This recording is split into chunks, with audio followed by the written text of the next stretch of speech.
Hello everyone, আশা করি সবাই ভালো আছেন। তো ভাই ও বোনেরা, চাকরি প্রত্যাশী যারা আছেন তাদের উদ্দেশ্যে আহ, একটি বিষয় জানার দেওয়ার চেষ্টা করব। সেটা হলো সমাজ সেবা অধিদপ্তর। যারা সমাজ সেবা অধিদপ্তরে আবেদন করছিলেন, তো আবেদনের বয়সসীমা বৃদ্ধি পেয়েছে। এটা বিষয়ে জানার জন্য চেষ্টা করব আপনাদেরকে। তো এই চ্যানেলে যারা নতুন, তো অবশ্যই সাবস্ক্রাইব করে পাশে থাকবেন। এই চ্যানেলে সবাই চাকরি নিয়ে বিজ্ঞপ্তি প্রকাশ করা হয়ে থাকে। তো সবার আগে নোটিফিকেশন পেতে অবশ্যই সাবস্ক্রাইব করবেন। তো বেশি কিছু ও না বলে আমরা মূল আলোচনায় চলে যাই। এখানে পদের নাম দেখতে পাচ্ছেন সমাজকর্মী ইউনিয়ন। এখানে পদ সংখ্যা 209টি। এটাতে আবেদনের সময়সীমা বৃদ্ধি পেয়েছে।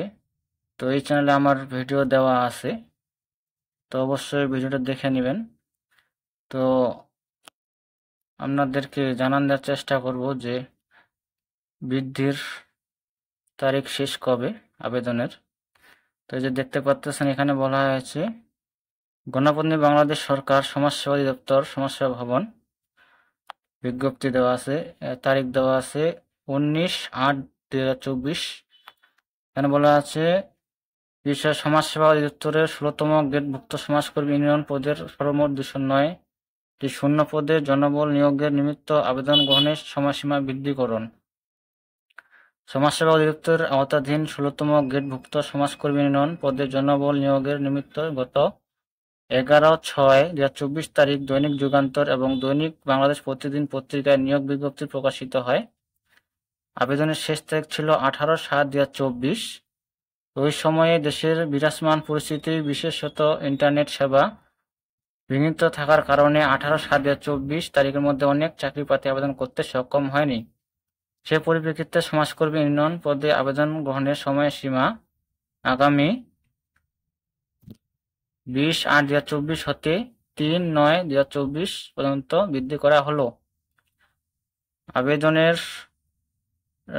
সময়সীমা দেওয়া আছে আগামী 20/8/2024 হতে 3/9/2024 পর্যন্ত বৃদ্ধি করা হলো।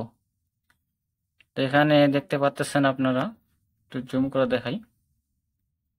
আবেদনের শেষ তারিখ 3/9/2024 পর্যন্ত আবেদন করতে পারবেন।